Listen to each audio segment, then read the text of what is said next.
جی السلام علیکم، امید ہے کہ آپ سب لوگ خیریت سے ہوں گے۔ عمران خان صاحب کے ٹویٹر اکاؤنٹ سے عمران خان صاحب کی جانب سے ایک پیغام جاری کیا گیا ہے، اس کی کیا تفصیلات ہیں وہ آپ سے شیئر کروں گا۔ حالیہ دنوں میں کافی زیادہ یہ بحث چلتی رہی کہ سلمان اکرم راجہ صاحب نے شاید کوئی عدالت میں انڈر ٹیکنگ دے دی ہے، جس کے بعد اب کوئی بھی جو عمران خان صاحب سے جا کے ملے گا وہ باہر آ کے کوئی بات نہیں کر سکتا، عمران خان صاحب کی آواز بند ہو جائے گی، عمران خان صاحب کا بیان باہر نہیں آ سکے گا، اس کو دنیا سن نہیں سکے گی۔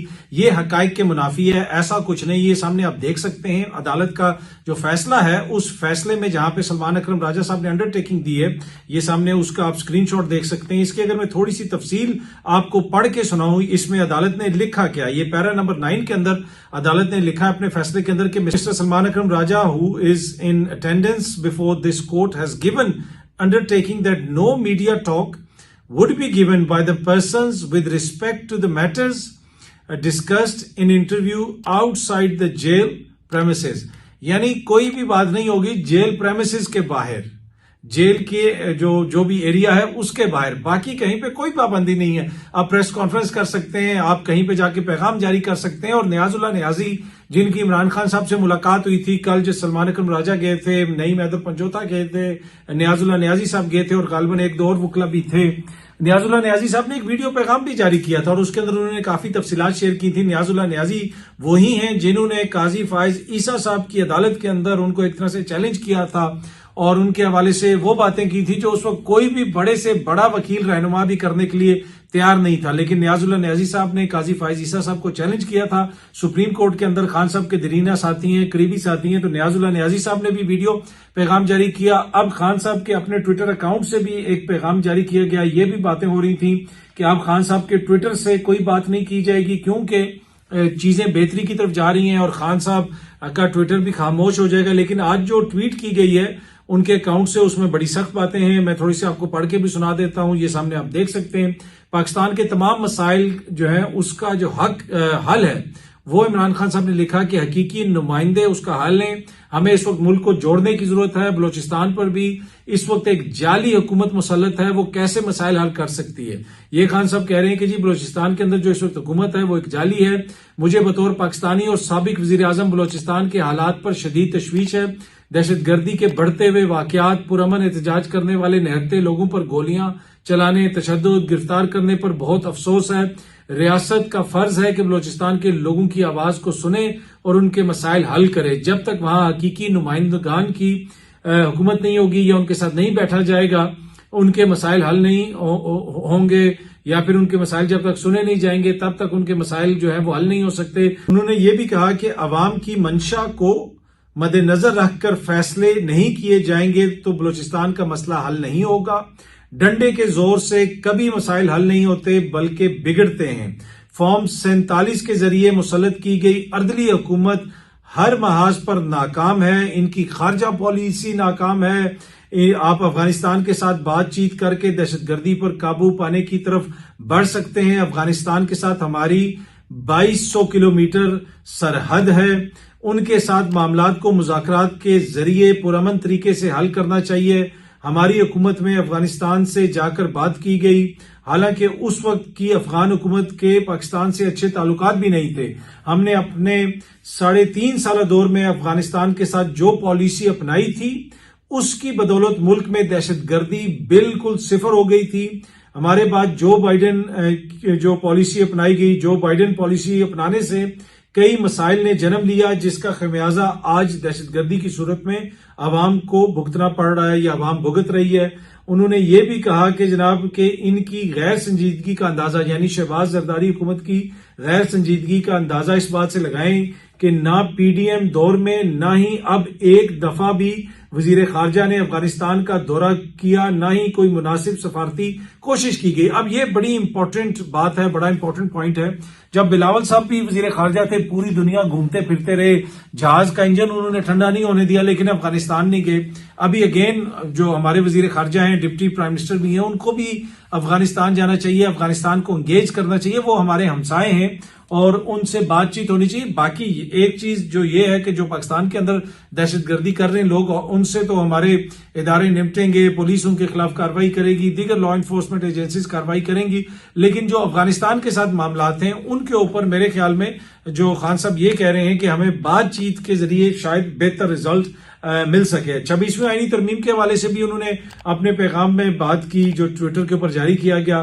اس سے انہوں نے کہا کہ عدلیہ کا نظام تباہ ہو چکا ہے. 9 مئی کے جھوٹے مقدمات میں میری ضمانت قبل از گرفتاری کا کیس کئی ماہ بعد لاہور ہائی کورٹ کے بینچ نے سننا تھا، مگر وہ بینچ ہی ٹوٹ گیا تاکہ ان کیسز کو مزید کھینچا جا سکے. توشہ خانہ کا مقدمہ جس میں جیل ٹرائل ہو رہا ہے، اس کی سماعت بغیر کوئی وجہ بتائے روک دی گئی. اس سے پہلے القادر ٹرسٹ کیس کے فیصلے کو صرف اس لیے لٹکایا گیا کہ تاکہ اسلام آباد ہائی کورٹ میں کورٹ پیکنگ کے عمل کے ذریعے جو من پسند ججز لائے جائیں گے ان کے سامنے میرا مقدمہ چلایا جائے. خان صاحب پہلے بھی یہ کہتے تھے کہ یہ مقدمے کا فیصلہ اس لیے نہیں آ رہا کہ جب اسلام آباد ہائی کورٹ میں نئے معزز جج صاحبان آ جائیں گے تو میرا مقدمہ پھر ان کے سامنے لگایا جائے گا. اب آپ دیکھ سکتے ہیں کہ کچھ مقدمات خان صاحب کے نئے ججز کے سامنے بھی لگ رہے ہیں. لیکن کوئی بھی جج ہو، ہم ہمیشہ کہتے ہیں اس نے تو آئین اور قانون کے مطابق ہی فیصلہ کرنا ہے. بہت دشواری کے بعد ہمارا کیس وہاں لگا، مگر آج ہماری اپیل پر اعتراضات دائر کر کے اسے عید کے بعد تک ملتوی کر دیا گیا. اس سب سے واضح ہے کہ اردلی حکومت کا مقصد مجھ پر ہر حال میں جو ہے وہ سختی برقرار رکھنا ہے. یعنی انہوں نے جو لکھا، انہوں نے یہ لکھا کہ مجھے ہر حال میں وہ جیل میں رکھنا چاہتے ہیں، کیونکہ جب بھی میرے مقدمات کو میرٹ پر سنا جاتا ہے وہ زمین بوس ہو جاتے ہیں. یہ سب ایک فکس میچ ہے جو کہ ایک منظم منصوبے کے تحت کھیلا جا رہا ہے. خان صاحب کہہ رہے ہیں یہ جو کچھ چل رہا ہے، میرے مقدمے جس طریقے سے چلائے جا رہے ہیں، یہ سب ایک فکس میچ ہے اور اسی کے تحت چیزوں کو آگے بڑھایا جا رہا ہے. اور مجھے بنیادی مقصد یہی ہے کہ مجھے جیل کے اندر رکھا جائے. اداروں کا فوکس اپنے کام اور دہشت گردی کو روکنے کے بجائے تحریک انصاف پر کریک ڈاؤن کرنے اور میڈیا، جیلیں اور عدالتیں کنٹرول کرنے پہ ہے. بڑے سنگین نوعیت کے خان صاحب نے الزام بھی لگائے. اڈیالہ جیل انہوں نے کہا کہ کوئی افسر کنٹرول کر رہا ہے. کیا جو ہے کسی افسر کو یہ اختیار ہے کہ وہ جیل میں بیٹھے اور جیل کنٹرول کرے؟ اس ہفتے میری بہنوں سے بھی میری ملاقات نہیں ہونے دی گئی. مختلف عدالتی احکامات کے باوجود نہ دوستوں سے ملاقات ہونے دی جاتی ہے، نہ بچوں سے فون پر بات، نہ ڈائری کی رسائی اور نہ ہی کتابوں کی رسائی ہونے دی جاتی ہے.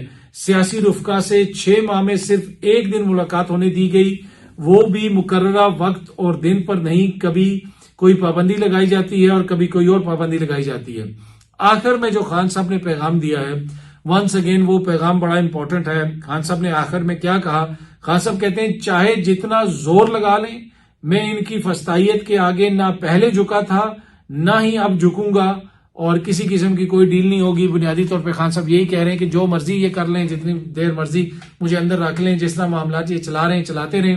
نہ میں پہلے ان کے آگے جھکا تھا نہ اب دوبارہ یہ امید کر سکتے ہیں کہ میں ان کے آگے جھکوں گا. تو یہ ایک بڑا تفصیلی بیان عمران خان صاحب کی جانب سے جاری کیا گیا ہے. اچھا، دوسری خبروں میں وزیر اعظم صاحب نے کہا ہے کہ حکومت کی کارکردگی نے آئی ایم ایف کو حیران کر دیا ہے. جی ہاں جی، حکومت کی جو معاشی کارکردگی ہے، حکومت کی جو کارکردگی ہے، اس نے آئی ایم ایف کو حیران کر دیا.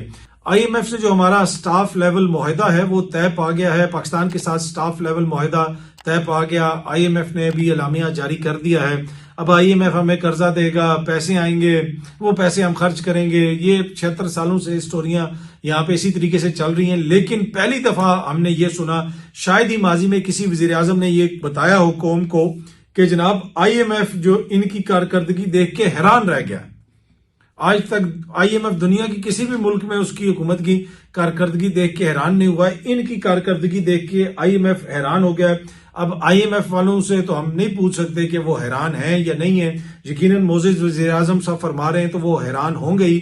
لیکن ایک چیز میں بڑی ذمہ داری سے آپ کو بتا سکتا ہوں کہ پوری قوم جو ہے نا وہ حیران بھی ہے اور پریشان بھی ہے. جو اس وقت ہو رہا ہے، معیشت کے ساتھ ہو رہا ہے، مہنگائی کے ساتھ ہو رہا ہے، جس طرح چیزیں چل رہی ہیں، وہ قوم جو ہے وہ یقیناً حیران ہے کہ یہ حکومت کیسے، زرداری شہباز الائنس کی جو حکومت ہے وہ کیسے چلائی جا رہی ہے. پھر پیکا قوانین میں تبدیلی، وہ صحافیوں کی گرفتاری والا معاملہ بھی چل رہا ہے. یہ سب کچھ چل رہا ہے. جب وہ آپ کو یاد ہوگا کہ وہ کسی نے آج بھی مجھ سے پوچھا کہ جی یہ جو صحافیوں کی گرفتاریاں ہو رہی ہیں یہ ہو رہا ہے وہ ہو رہا ہے، آپ اس کو کیسے دیکھتے ہیں؟ میں نے کہا میں اس کو ایسے دیکھتا ہوں کہ ویلکم بیک ٹو پرانا Pakistan, welcome back to Bilawal's Pakistan, welcome back to Shehbaz Sharif Pakistan, Mian Nawaz Sharif sahib Pakistan, Maryam Bibi Pakistan, یہ ان سب کا پاکستان ہے۔ Welcome back to this Pakistan. آپ اپنے حفاظتی بند اب باندھ لیجئے۔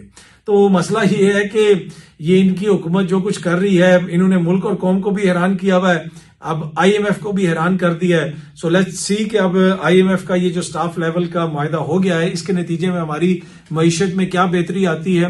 کچھ چیزیں ایسی ہیں کہ ان کے اوپر ریٹرک ہو سکتی ہے، ہم حکومت پہ تنقید کر سکتے ہیں، ماضی کی حکومت پہ تنقید کر سکتے ہیں، لیکن اکانومی کو بہتر کرنے کے لیے کچھ فنڈامنٹل چیزیں ہیں، کیا وہ ہو رہی ہیں؟ مجھے وہ اس طرح نظر نہیں آ رہی۔ ہماری ڈالر کی انکم کیسے بڑھے گی؟ ایکسپورٹ لیڈ ہماری جو برآمدات ہم کس طرح وہ کریں گے، وہ یہاں پہ جو مینوفیکچرنگ ہونی ہے اس کو ہم ایکسپورٹ کیسے کریں گے، کیا ہم سروسز ایکسپورٹ کریں گے، کس طرح کریں گے؟ بہت ساری ایسی چیزیں ہیں جن کے اوپر بہت بڑا سوالیہ نشان ہے، لیکن اگر اکانومی میں بہتری آتی ہے، چیزیں بہتر ہوتی ہیں، تو وہ کوئی کسی ایک حکومت کی کامیابی تو نہیں ہوگی، وہ پاکستان کی کامیابی ہے، ہم سب کی کامیابی۔ اور اب ہم امید کر رہے ہیں کہ اب یہ ہمیں بھی حکومت سرپرائز کرے گی اور ہمیں بھی حیران کرے گی۔ پچھلے دنوں شہباز شریف صاحب کی حکومت کی ایک اور پالیسی کی وجہ سے once again I M F تو بھی حیران ہوا ہے، حکومت کی اس پالیسی کی وجہ سے عوام حیران بھی تھی اور پریشان بھی تھی۔ وہ تھا معاملہ جو سولر صارفین والا معاملہ تھا، نیٹ میٹرنگ والا معاملہ تھا۔ پہلے غالباً کوئی 26 روپے یونٹ دی جاتی تھی، قیمت دی جاتی تھی حکومت کی جانب سے، اب کہا جا رہا تھا کہ صرف 10 روپے ملیں گے۔ اب خبر یہ آ رہی ہے کہ کابینہ نے سولر صارفین پر اضافی ٹیکس کی منظوری روک دی، نیٹ میٹرنگ پالیسی پر نظر ثانی کی ہدایت۔ تو جناب وہ جو عوام پریشان تھی، بلکہ حیران تھی، اب وہ اس حیرانگی کو تھوڑا کم کرنے کے لیے اس پہ نظر ثانی کی ہدایت کی گئی۔ اب دیکھتے ہیں کہ اس میں کیا بہتری آتی ہے، کیسے چیزوں کو بہتر کیا جاتا ہے۔ اب حیران پریشان ہونے کی بات تو ہو رہی ہے، جہاں پہ ہماری کارکردگی سے آئی ایم ایف حیران ہے۔ آخر میں ایک حیران کن چیز میں بھی آپ سے شیئر کرنا چاہتا ہوں، کیونکہ جہاں پہ ہماری حکومتیں دنیا بھر کو حیران کرتی ہیں، آئی ایم ایف کو حیران کرتی ہیں، پاکستانی قوم بھی بڑی ٹیلنٹڈ ہے۔ یہ چیز میں سوشل میڈیا پہ دیکھ رہا تھا، Pakistani seller sells green painted murghi as parrot for 6,500 rupees, یعنی ایک کسی پاکستانی بندے نے ایک مرغی کے اوپر سبز پینٹ کر کے اور اس کی چونچ وغیرہ کو کوئی پینٹ وغیرہ کر کے اس کو طوطے کے طور پہ بیچ دیا مرغی کو 6,500 روپے میں۔ تو وہ جس نے لیا ہوگا وہ بھی حیران ہو گیا ہوگا اس کی کارکردگی سے کہ جناب یہ مرغی، اب آئی ڈونٹ نو واللہ علم یہ کس جگہ پہ ہوا، کہاں پہ ہوا۔ سوشل میڈیا پہ یہ کافی ٹرینڈ کر رہا تھا۔ اگر آپ کو بھی اس حوالے سے کوئی مزید تفصیلات آپ کے پاس ہوں اور آپ بھی حیران ہو رہے ہوں، تو وہ حیران کن تفصیلات کامنٹس میں ہمارے ساتھ ضرور شیئر کیجئے گا۔ بہت جلدی آپ سب دوستوں سے دوبارہ ملاقات ہوگی۔ Thank you very much.